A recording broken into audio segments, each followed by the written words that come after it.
आप देख रहे हैं हमारा खास शो सबसे बड़ा सवाल और मैं हूं आपके साथ पल्लवी सिंह।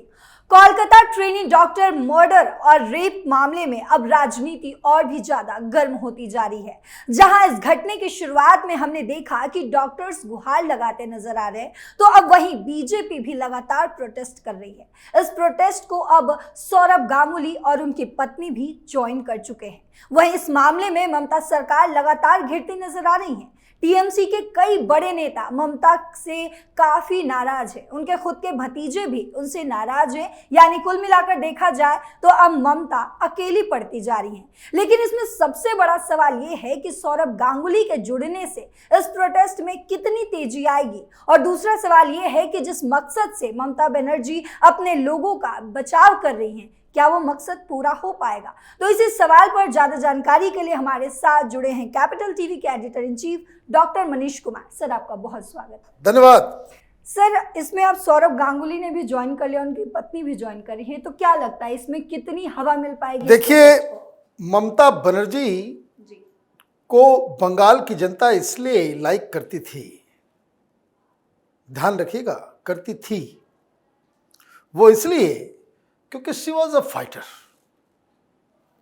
और ममता बनर्जी सुर्खियों में तब आई थी, लोगों का विश्वास जगा था कि एक टाइग्रेस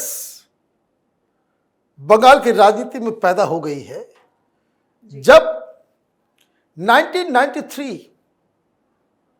में नादिया में रेप कांड हुआ और उसके न्याय के लिए ये ज्योति बाबू के दफ्तर में घुस गई थी सीधा, और पुलिस वाले ने इन्हें घसीट के बाहर किया था। वो तस्वीर, वो लड़ाई, ममता बनर्जी की वो इमेज, उन्हें एक टाइग्रेस, एक बुलंद लड़ाकू नेता की उनकी इमेज बनी।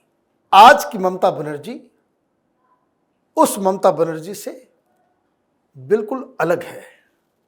आज वो तमाम बीमारियां जिसके खिलाफ वो लड़ा करती थी वामपंथियों से, वो सारी बीमारियां और भी खतरनाक और विभत्स रूप में टीएमसी की हो गई है।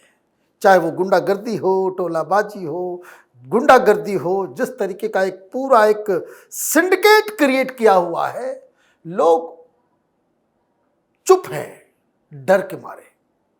कलकत्ता में दहशत है कि टीएमसी के खिलाफ कोई बोल नहीं सकता, ममता के खिलाफ कोई बोल नहीं सकता। जो लोग बंगाल में रहते हैं वो इस बात को जानते हैं। ये दिल्ली में आकर के तानाशाही से लड़ना और डेमोक्रेसी की बात और ये बात, ये सारी चीज़ें, ये कलकत्ता में लोगों को समझ में आता। डरते हैं लोग टीएमसी से, थर थर कांपते हैं। अगर 20-25 टीएमसी वाले किसी कॉलोनी में घुस जाए, दहशत मच जाता है। तो ये ममता बनर्जी है। तो सौरभ गांगुली जब आ रहे हैं, आपका जो पहला सवाल है, ये बड़ा बहादुरी का काम किया है। और ये मुझे लगता है कि ये सौरभ गांगुली की पॉलिटिकल इनिंग की लॉन्च है, ओपनिंग इनिंग जो है करने के लिए आ गए। अब दूसरी चीज, सौरभ गांगुली तो आए ही आए, उन्होंने रास्ता खोल दिया, वो दीवार ढा दी कि जो कलकत्ता के इंटेलिजेंसिया, प्रोफेसर्स हो, डॉक्टर्स हो, कलाकार हो, ये लोग अभी तक डर के मारे चुपचाप बैठे हुए थे। ये तो इतने मुंह चलाते हैं कि मोदी सरकार आई थी तो कलकत्ता में प्रोटेस्ट करते थे कि भाई तानाशाही आ गया, फासिज्म आ गया, डेमोक्रेसी नहीं है। आपको याद है इंटॉलरेंस के लिए एक मूवमेंट चल गया था, सब बंगाली कलकत्ता में बैठे हुए भद्र लोग, कलाकार, एक से एक बड़े नाम, जिनके मुंह में इस जघन्य घटना के बाद मुंह में दही जमी हुई थी, वो अब पिघलना शुरू होगा, क्योंकि दादा ने एक रास्ता निकाला है। तो पहली चीज तो ये। दूसरी चीज, ममता बनर्जी अपने ही लोगों में घिरी हुई है। नोबडी कैन इमेजिन कि पीपल लाइक शांतनु सेन या कोई और, ममता बनर्जी की सरकार अपनी ही पार्टी के खिलाफ एक जुबान, कुछ वाक्य बोलते हैं। और उनको कहां से ताकत मिल रही है? क्योंकि सोर्सेज बता रहे हैं अंदर बड़ा ग्रम्बलिंग चल रहा है। ग्रम्बलिंग किस चीज को लेकर के है? पार्टी में दो थॉट्स हैं। एक जो ये कह रहा है कि it is high time Mamata Banerjee को देश की राजनीति करनी चाहिए, और मुख्यमंत्री अभिषेक बनर्जी को, वो डिक्लेयर्ड नंबर 2 है। लेकिन कब तक नंबर 2 रहेगा भाई? उम्र बीत जाएगी तब वो मुख्यमंत्री बनेगा। तो पार्टी जो है दो फाड़ में इस चीज को लेकर के है, वो सक्सेशन को लेकर के है। ये आपस में जो विरोध और सारी चीजें जो आगे मैं आपको एक्सप्लेन करूंगा, इट इज नॉट बिकॉज कि एक बच्चे के साथ ये दुर्घटना घटी है ना, ये पहले से चला आ रहा है। इस घटना से वो जो पार्टी के अंदर जो दरार थी, वो दरार जो है और वो विजिबल हो गया है, वो दिख रहा है। अभी देखिए, ममता बनर्जी तो लीडर है टीएमसी की, लेकिन बंगाल में सेनापति कहते हैं किसको? अभिषेक बनर्जी को सेनापति। तो बांग्ला लैंग्वेज में सब लोग लिख रहे हैं अपना अपना ट्विटर के ऊपर। कौन? टीएमसी के लोग, टीएमसी के ग्राउंड वर्कर है।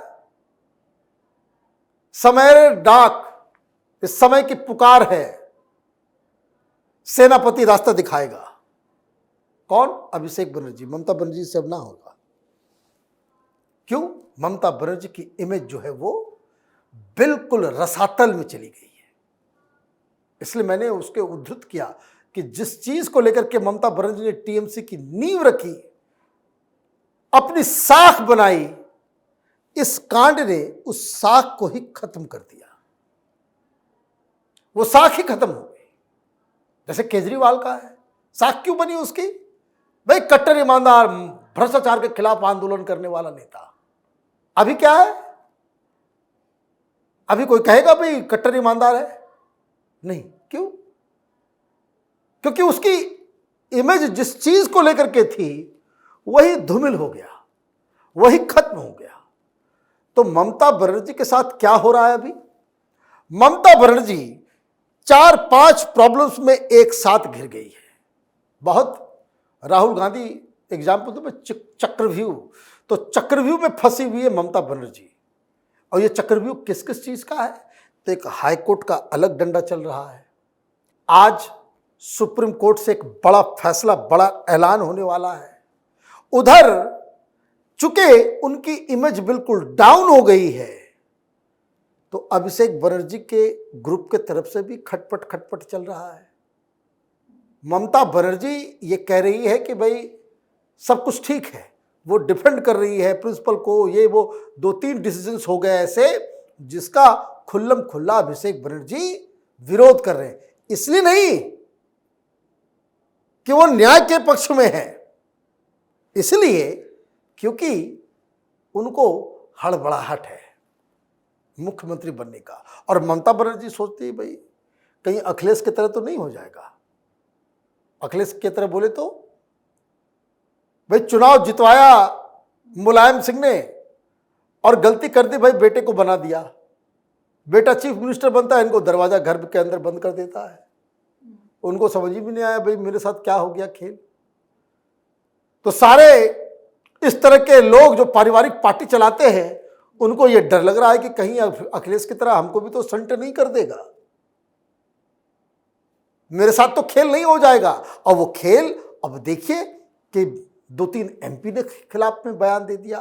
और एक तो बड़ी गजब की घटना घटी, वो जागो बांग्ला, वो जो टीएमसी का जो मुखपत्र है, उसमें आप लिख रहे हो, सरकार की बड़ाई कर रहे हो, और जो संपादक है वो डॉक्टर लोगों के साथ जाकर के बैठ गया धरना प्रदर्शन में। कहने का मतलब ये है कि ये जो बंगाल में अभी स्थिति पैदा हो रही है, जनता के अंदर भारी रोष है और इस रोष की वजह से जो लोग, जो नेता, जो अपने टोले मोहल्ले में, अपने परिवार में उठते बैठते हैं, उनको ये बात समझ में आने लग गई है कि टीएमसी का टाइम अब अप हो गया है। तो टीएमसी को बचाना है तो ममता बनर्जी को गिराना होगा। ममता बनर्जी जाएंगी, ममता बनर्जी को साइड किया जाए और इसीलिए ये जो अंदर जो भयंकर झगड़ा चल रहा है, इट हैज, माने वो आप ये समझिए कि एक मुद्दा मिल गया अभिषेक बनर्जी को, किस चीज का, कि भाई इतना डॉक्टर आंदोलन कर रहे हैं, ये कर रहे हैं, वो कर रहे हैं। ममता बनर्जी की इमेज भी जा रही है, लेकिन ये पुराना टसल चल रहा है भतीजे और ममता बनर्जी में कि मुख्यमंत्री का रास्ता आप क्लियर किया जाए। और मुझे लगता है कि सुप्रीम कोर्ट, हाई कोर्ट के जब तक फैसले आएंगे और सरकार के ऊपर कोई बहुत बड़ी विपत्ति आई, तो आप ये मान के चलिए कि ममता बनर्जी के लिए कोई शुभ समाचार कहीं से आने वाला नहीं है। सर, तमाम जानकारियों के लिए आपका बहुत बहुत शुक्रिया। धन्यवाद। तो फिलहाल अभया के इंसाफ की लड़ाई जारी है। सभी पार्टियों के लोग इंसाफ की लड़ाई में जुड़ते जा रहे हैं, लेकिन देखना यह होगा कि इस बेटी को कब मिलेगा इंसाफ। फिलहाल सबसे बड़ा सवाल में इतना ही। देश और दुनिया की बाकी खबरों के लिए देखते रहिए कैपिटल टीवी। नमस्कार।